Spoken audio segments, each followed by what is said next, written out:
नमस्कार, आप देख रहे हैं इक्वालिटी न्यूज और मैं हूं काजल आपके साथ। मध्य प्रदेश के सिवनी में भी मंगलवार को मॉब लिंचिंग का मामला सामने आया। गोमांस तस्करी के शक में 3 आदिवासियों को लाठियों से जमकर पीटा गया। इसमें 2 लोगों की मौत हो गई, वहीं एक युवक घायल है। मौत की खबर से गुस्साए ग्रामीणों ने जबलपुर नागपुर नेशनल हाईवे पर चक्का जाम कर दिया। सोमवार रात मध्य प्रदेश के सिवनी जिले के कुरही पुलिस थाने की बादलपार पुलिस चौकी के अंतर्गत गांव सिमरिया में 2 आदिवासियों की पीट कर हत्या कर दी गई। बता दें कि सोमवार रात लगभग 3 बजे करीब 15 से 20 कथित गौरक्षकों ने गोकशी के शक पर सिमरिया गांव निवासी 52 वर्षीय धनसा इनवाती, 35 वर्षीय सागर गांव निवासी संपत बट्टी और ब्रिजेश को घेर लिया। कथित गौरक्षकों ने इन तीनों पर गोमांस ले जाने का आरोप लगाते हुए लाठी डंडों से हमला कर दिया और बेरहमी से पीटा, जिससे 2 आदिवासियों धनसा व संपत की मौत हो गई और ब्रिजेश गंभीर रूप से घायल हो गए हैं। मौत की खबर से गुस्साए ग्रामीणों ने जबलपुर नागपुर नेशनल हाईवे पर चक्का जाम कर दिया। सूचना मिलने पर बरघाट से कांग्रेस विधायक अर्जुन सिंह काकोड़िया भी कुरही पहुंचे।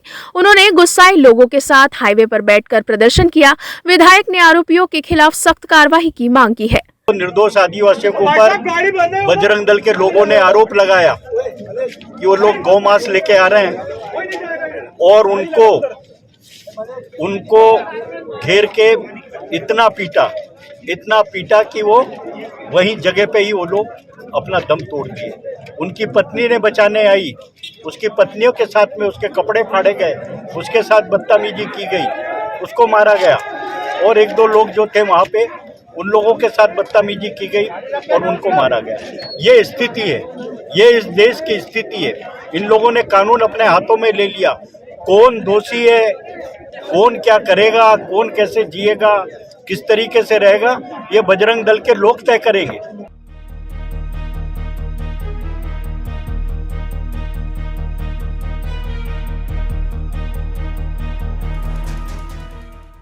आपसे भी निवेदन करते हैं, ये शासन और प्रशासन को जगाएं, न्याय दें।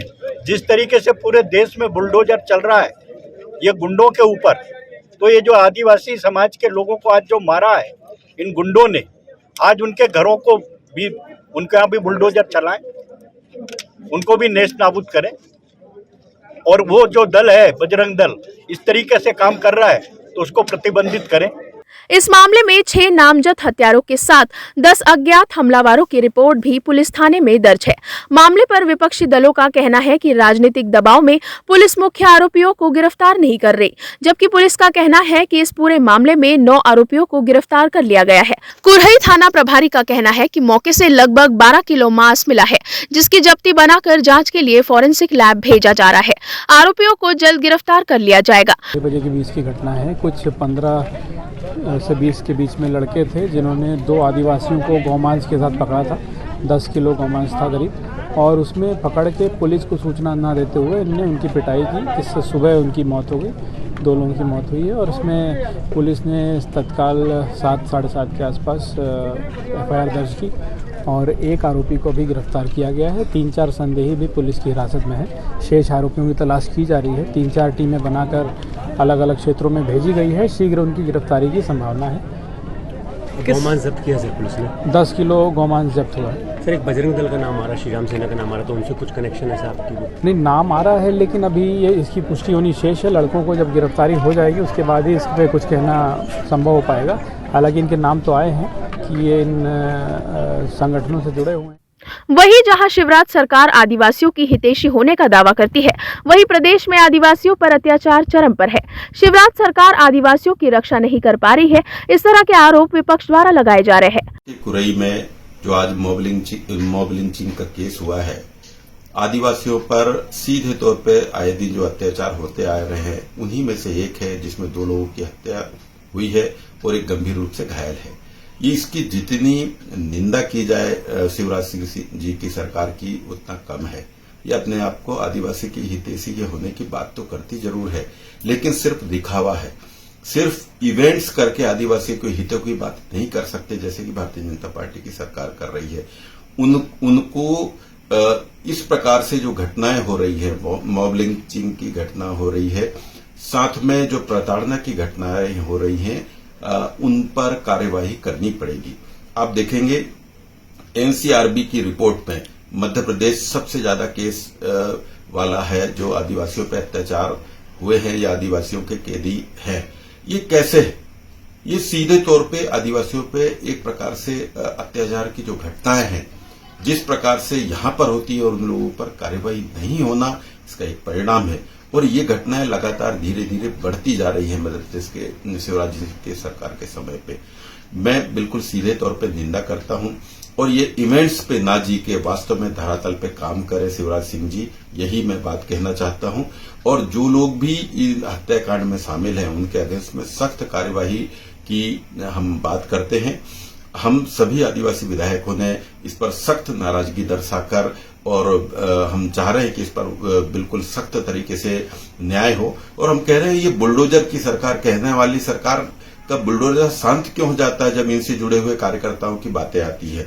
हमने भी माननीय कमलनाथ जी से भी इस संबंध में बात की है और माननीय कमलनाथ जी ने 3 विधायकों की एक टीम बनाई है जिसमें डिंडोरी विधायक माननीय ओमकार सिंह जी मरकाम जी, बिछे विधायक माननीय नारायण पट्टा जी और मुझे इसका दायित्व दिया है कि उस जगह पे जाएं और उसकी इस पूरी घटना का विस्तृत एक रिपोर्ट बनाकर हम माननीय कमलनाथ जी को दें।